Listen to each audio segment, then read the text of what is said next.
And I want to welcome everyone to the Vortex Energy Podcast, where we interview interesting people who have a message to help others awaken and reach their ultimate health and spiritual goals. Today, we're really thrilled to have Rick Gault with us today.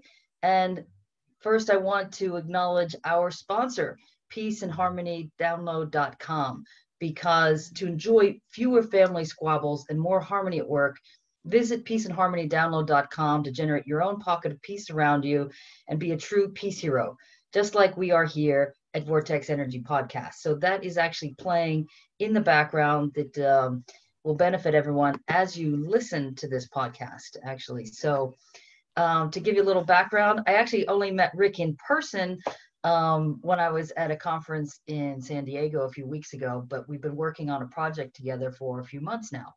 And Rick's an all-around good guy. He is a holistic life coach who works with individuals who want to grow spiritually and integrate the spiritual practice with their existing way of life and or business. Rick has had spiritual experiences since childhood. As a result, he was always looking for ways to explore and understand his inner life. He graduated with a degree in psychology and ended up teaching meditation for 10 years before starting a successful 30-year business career as an executive in a series of firms consulting to the government. Rick is now pursuing a coaching career to help others on their spiritual path. He also currently supports the programs of his friend David Adelson, a respected healer and inventor of spiritual programs such as Peace and Harmony and Forever in Flow. So welcome, David. Welcome, Rick. You're not David. Thank you. Thank you very much, Barbara. We have actually had David on the show a couple times, so most of our audience is familiar with David and his work. Yeah. So how did this all come about? Tell us your first spiritual encounter. You said it started at a very early age. When I was 4 years old, we lived on a farm. I was lying in bed waiting for sleep to come, and I closed my eyes, and all of a sudden, my eyes were closed, and the room just went away, and the ceiling went away, and I was floating in this infinite universe. As a 4-year-old, I didn't know it was a spiritual experience. I just thought it was, wow, this is really cool. And the next couple of nights, I tried to get it back, not understanding at that young age that the more I tried, the less it was going to do, because it had to be innocently experienced. You have to let go. You can't hold on. So that started the whole thing, and that started this kind of lifelong desire to get that experience back. That probably had more impact on my life than a lot of things that most people would consider to be very serious in their lives. When I was a teenager, I used to lie in my backyard in the sun or lie on a couch and listen to music. The reason being not so much to get sunlight, but because I would have a similar experience that I would close my eyes and my body would just drift away and I would just be floating inside my mind in this really nice, blissful experience. And I got to where I could almost always have that experience, but not all the time. Eventually led through the 60s and the psychedelic era and all that, and I won't talk about that because that's something that's not very indirectly. I disagree with you, Rick. I'd love to go there. Okay. When I was in college, I was a psych major. I was more interested in what was going on inside than what was going on outside. Yeah. And towards the end of my college days, I started getting involved in the psychedelic era, and I tried some things, one of which was acid.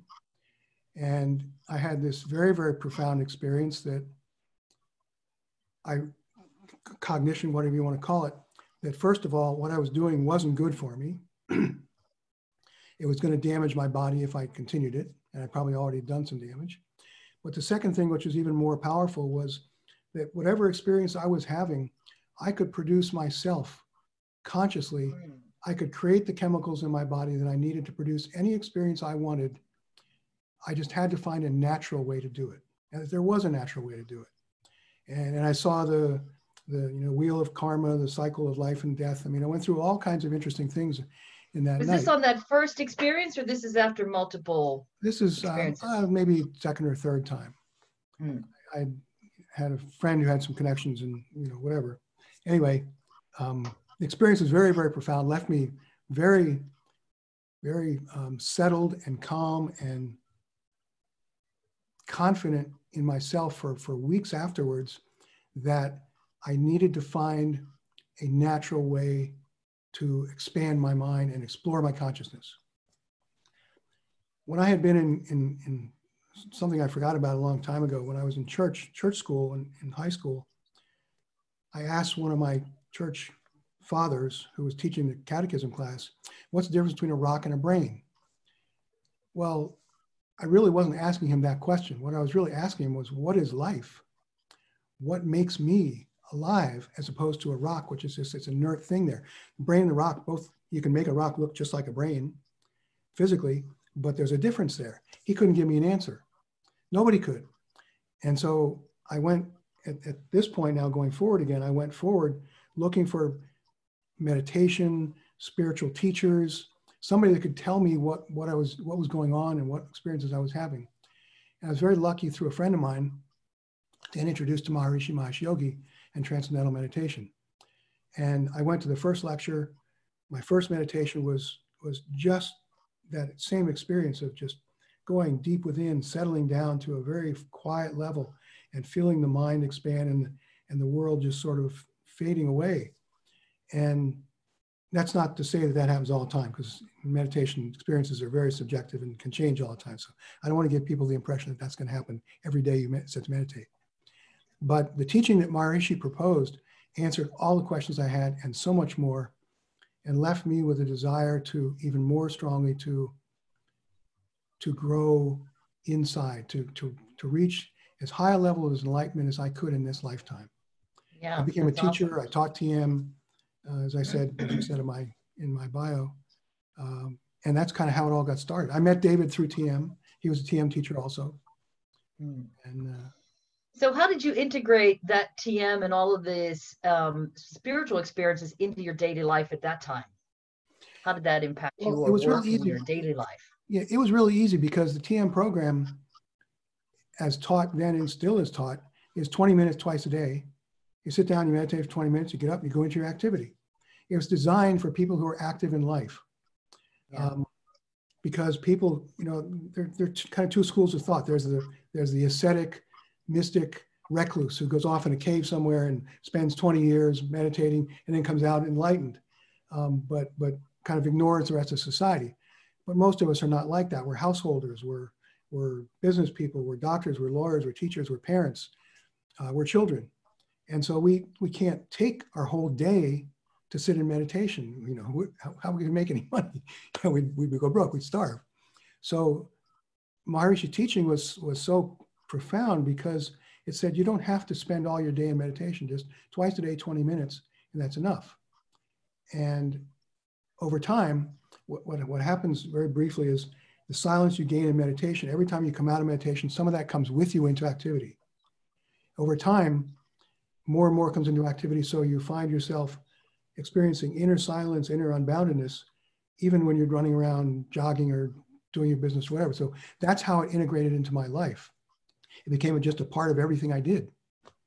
Because I think that is such a really amazing distinction that so few people really understand. It isn't, oh, you go live on a mountaintop and you never speak to anybody and you sit in silence for forever, or you're involved in the world. There can be, you can be aware and awake and conscious and go about your daily life and have a business and make money and support your family and. So it's not either or, it's always and. Right. In Vedic India, this was called Raja Yoga, which is the royal yoga, because it was the yoga means union of the inner and outer life. Royal yoga meant it was for princes and princesses and kings who had busy lives. They couldn't afford to go live in a cave. Their kingdom would fall apart. And so they had to have something that would work for busy people, for active people. And that's what this is. It's very easy. But it does. Awesome. But it carried me into where I am today, wanting to, after 30 years in business and realizing that I really wasn't that happy. I was making really good money, but I wasn't doing something that was socially that beneficial for the world. And we lost our contracts, and we're in the process of closing down that business. Left me without a nice substantial income, but gave me the free time to pursue what I started with back in my early age, to continue with my own development and at this point in my life to try and help other people who may have a similar experience. I think there are many young people who've had deeply spiritual experiences but don't understand what they are or the value of the experiences. And I think we need to do whatever we can to help other people come along too. Yeah, I agree with you 100%. So tell us a little bit about what you're doing now. What's happening for you now with this spiritual quest that you're on and a desire to help other people? Well, it kind of started, I've been working with David Adelson for several years now. Very gifted healer and spiritual guide, I'd say, coach. I continue to meditate every day. And I started with David, not so much for a spiritual reason, but for a health reason. One of my friends recommended him as being someone who could help me with a health problem I had. Doctors don't always know everything. We know that. I had something called restless leg syndrome, which was very uncomfortable sensations in the body coming at odd times that disrupt sleep, disrupt your entire life. It's estimates that 10% of the population has this syndrome. Very uncomfortable and very disruptive. And I sought David out to try and help me solve that. I've been working with him for about 3 years. It has almost gone away. I'm off all the medications the doctors gave me. And I see a time when I will be free of that. And doctors have no cures. So that's what got me started working with David. At the same time, the healing and things that I was going through with him were uncovering blocks, releasing blocks of life patterns and things that maybe at one time in my life were good for me, but are no longer useful and now disruptive, opening up my mind more, opening my awareness more, even more than it had been with meditation. And so I realized that somewhere in that process that, first of all, I needed to make a living because my old job kind of went away as a government contractor. I didn't want to go back to that. I thought, well, maybe I can do it as a coach. So I've started looking at different organizations that can help me learn how to do coaching, putting myself out there, which is very kind of alien to me. I've always been kind of a quiet person. So becoming visible is something very new to me. And I'm doing things to try and help me put me in a position where I can help other people more. Does that answer? That's great. Answer the question? Yeah, briefly. So, but you have something as special you'd like to share with the audience, correct? Yes, I do. Yeah. And so, what is that? Tell us a little bit more about that. Yeah. Okay. In addition to my own coaching practice, I've also been helping David with one of his programs called Forever in Flow. And this is a very interesting program because it helps a person become more aligned within themselves. All the different aspects of their life become aligned with each other and with our true purpose. And in so doing, we gain access to the full resources of nature to support us. Now that sounds really nice and lofty and everything, but what does it mean practically speaking? What it means is that life becomes more effortless. As an example, one of the people in our program started within a month, had 3 brand new customers through no additional effort on her part that I'm aware of. It just started the program and things just happened. One of my first clients in the program, because I'm a guide as well as I'm in the program, an example of things just working out and being synchronous. She had 2 meetings one day with 2 customers, and she went to the first meeting. The second meeting, she had a choice. She could go to the second customer's home and sit there and wait for an hour, or she could go to her house and do some stuff for a couple of minutes and then go on. She decided she was just going to go and wait. And so she gets halfway there. She gets a call from the second customer and says, my gosh, we had a schedule change. Can you please come an hour early? And she was already on her way. If she'd gone home, she wouldn't have been able to do that.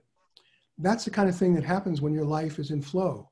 I was talking to someone just a little earlier about one evening I went out to get dinner for a friend who was visiting, and it was pouring down rain.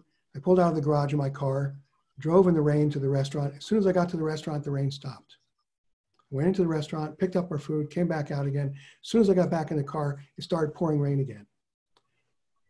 Now, you can say that's such a simple thing, but life is made up of simple events.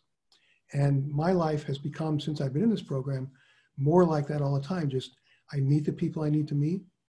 I wanted to take some courses to improve my ability to become visible. And suddenly I got this deluge of emails from people about that very thing. The day before, I had no emails from any of these people. I picked two, and they just happened to be people that were perfectly suited to my personality and my needs. My life has become a flow, and the people I know in the program has become much more like that. The reason is that the program involves both some coaching, some guiding, some discussion, but underneath of that, there is an underlying technology of science, of frequency and vibration that heals the body while you're in the program. There's 24/7 healing that goes on in the background in this program. Yeah. And that heals all the blocks to your forward growth. Very powerful program. That's excellent. So how do people, I believe you've got something that you can share with our audience, for something free for them to play. Is that right? There is, yes. We have I wish I could put it online, but I'll just say it.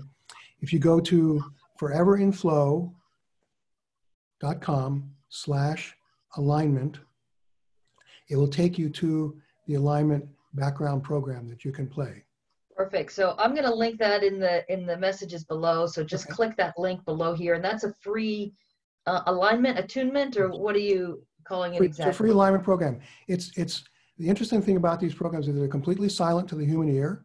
They use high frequency energies, but there's something going on in the background. You can play it 24/7. You can download these programs, but if not, you can also stream them from the internet. I do that with my phone, on my phone. You can play it all the time if you want. Nothing can hurt you. It can only help your life. And people won't even hear it around you because it's perfectly silent, but it will still have an impact on you. So it's really funny because I've shown the Peace and Harmony download program to a number of people. And again, they're one of our sponsors here today.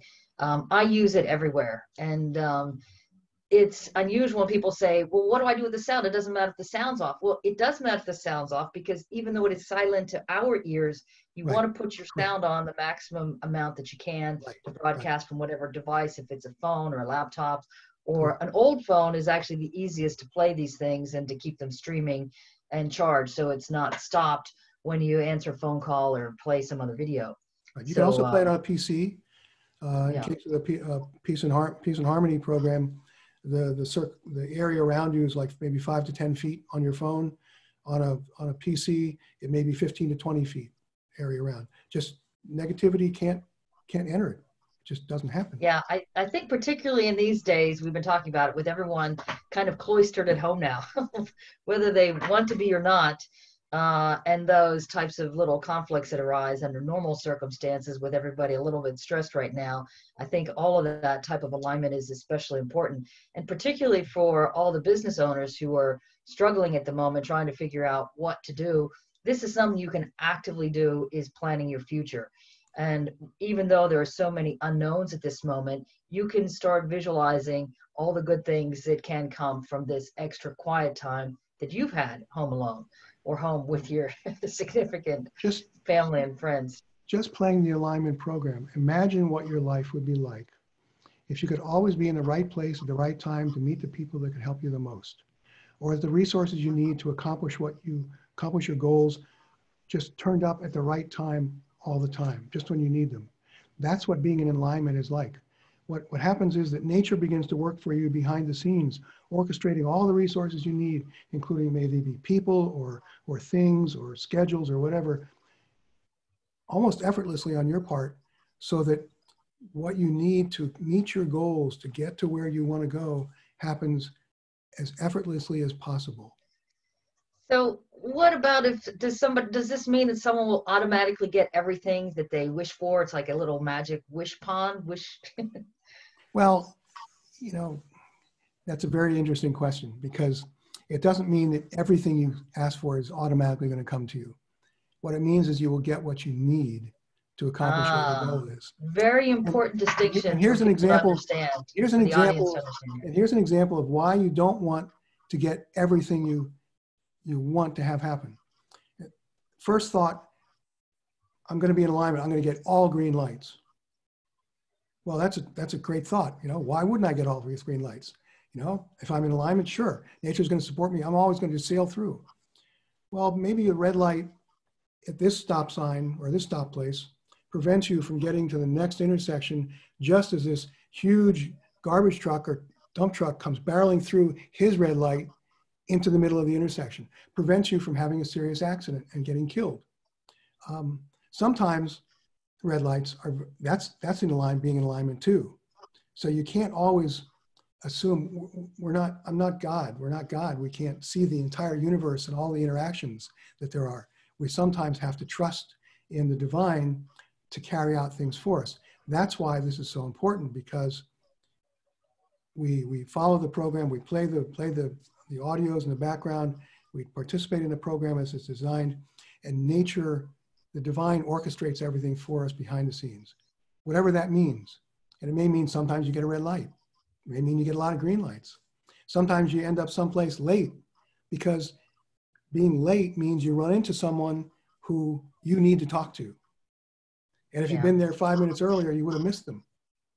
You know, and it was funny. I have a perfect example. Just a few weeks ago, I was at that conference where Rick was at as well, the podcasting conference. And when I had tried to book to leave the following day after the conference on a Thursday, and, you know, and I tested, everyone said like, yeah, leave on the Thursday. So great. So I go to book the flight, and 5 times in a row, that button selected leave on Wednesday 5 times in a row. And I was like, I'm doing it wrong. You know, like after the 4th time, I said, I'm doing it wrong. I better press that freaking Thursday button. And I'd press the Thursday button and Wednesday would open up. So I said, I'm flying out on Wednesday. And thank God I did, because in that little space of time, the world went to hell. The U.S. economy went to hell. Trump had imposed all of the travel sanctions. And even though it wasn't mandatory for me in that time, I was on the plane for 18 hours to do quarantine. I chose myself to do my own quarantine just in case, since I had been around hundreds of people at the conference. And but it was just sheer chaos between the time I left and the time I arrived.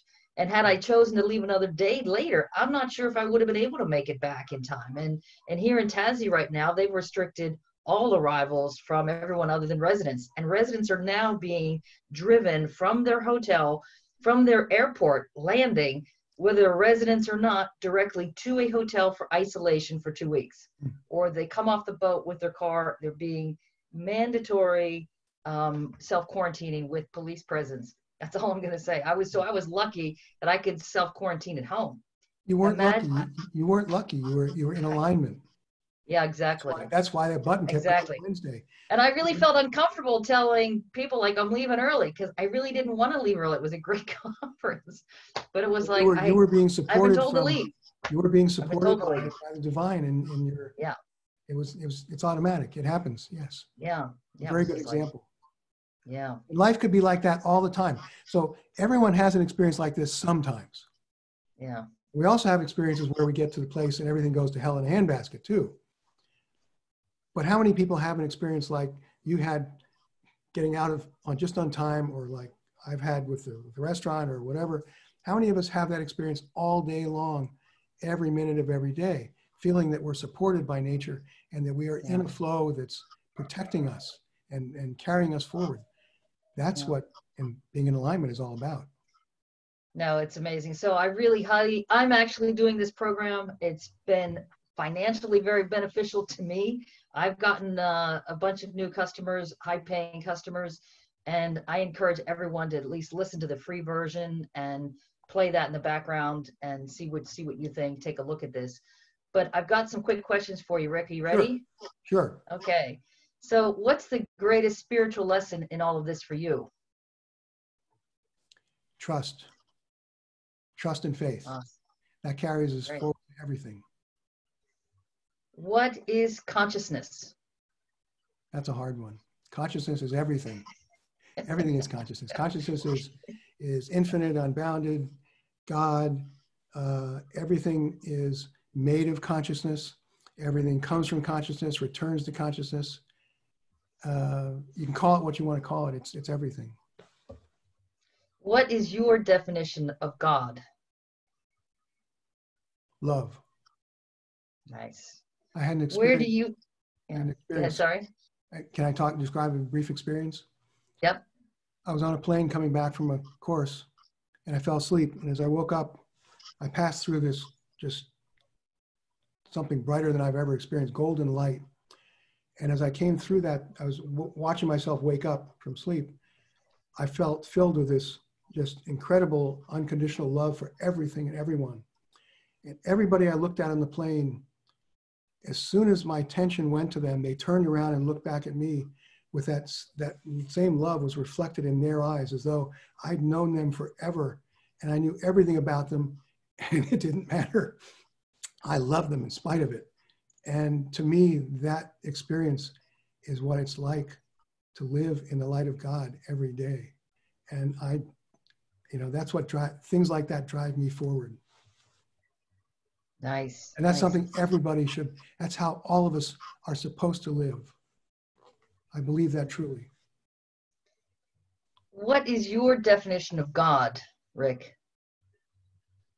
Just that love, pure love, unconditional love. Yeah. Where do you feel most at peace with yourself?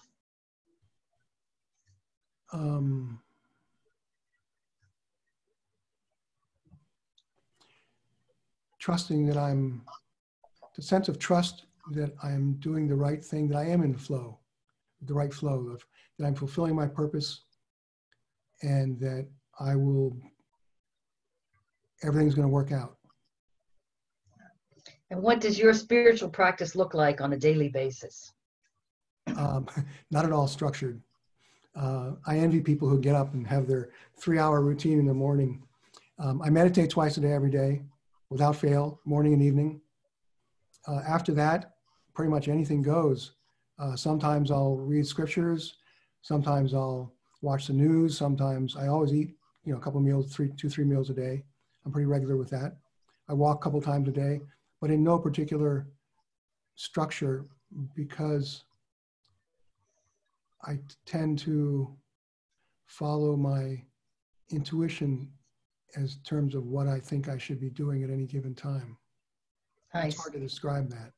I wish I could be more structured, but unfortunately. No, but so you're already doing your same. So how many years do you think you've been doing your 20 minutes in the morning and 20 minutes in the evening of meditation? 45. Yeah, that's awesome. Plus. Yeah. Yeah. I started in 73. Yeah. So Rick, it's a minimal, it's a certain amount of structure, but it's not like, I have this routine, 3-hour routine I go through every day. Yeah. It's not like that. So that's it. So Rick, what do you think happens when we die? I haven't been there yet. So this is somewhat conjecture based on what I've learned and what I believe. I believe that we don't die. Our spirit doesn't die. The body goes away, just like when our clothes get old and ragged, we take them off and we throw them away and we get a new set of clothes. And I believe that we are in a process of growth. We come from God and we have to return to God. And I think that the process of returning takes us through many lifetimes until we learn to direct our attention back to our source. Yogananda has a really interesting description in his little book, How to Pray to God, How to Talk to God. He says that, in essence, this is kind of what he's saying. We have free will. We have the free will to turn away from God or to turn towards God. God depends on us. He gives us that free will, knowing that we may turn away from him. And many people do. And when we turn back towards God, that's what enlivens God, and he rejoices when that happens. And I think for many of us, it takes many lifetimes for us to get to that point where we realize that's our purpose and that's our goal, and that we should help other people do the same thing. I think that eventually we all can get to a point where we don't have to take a new body, where we just become eternal. That's what enlightenment's all about. And that's what we should all be looking for. Just living Nice. life in fullness of unboundedness and oneness with God. I think that's what an awesome way to live. Yeah, absolutely. So Rick, I've got some, if you could just finish these quick sentences. Sure.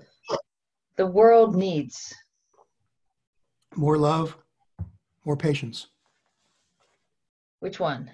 Both. Love, more love. Love brings There you patience. More love. go. I believe in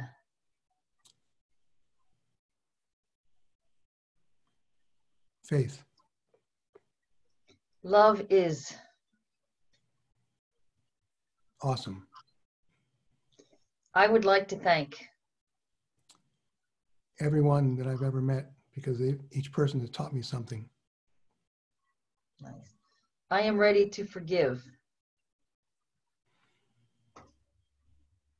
Anyone for anything. I don't have much to forgive because I don't feel like anybody's really done anything bad to me. Everything's been helpful. yeah. I want my legacy to be That I was a nice person and I helped people become better people. nice. So tell us again, Rick, that free streaming program that you mentioned about the Forever and Flow. What's that? What's that link for the audience? The link for the audience will be